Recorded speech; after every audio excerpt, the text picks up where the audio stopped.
ఇంకొక విషయం లాజిక్గా మనం చూసుకుంటే, మన లోన ఉన్నది ఆత్మ అని అందరికీ తెలుసు.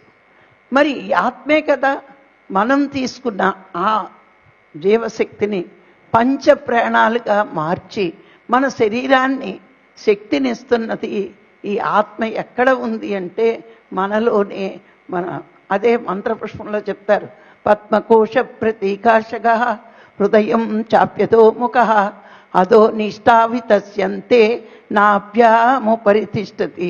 హృదయ పద్మంలో వడ్లగింజ మన పరిపాణంలో రక్తనాడుల మధ్య ఆత్మ ఉంది అని. మరి మనం తీసుకున్న శ్వాసనే పంచ ప్రాణాలుగా మారుస్తూ ఉన్న ఆత్మని కనుగోవాలి అంటే మన శ్వాస మీద ధ్యాస పెట్టే ఆత్మని తెలుసుకోగలగాలి.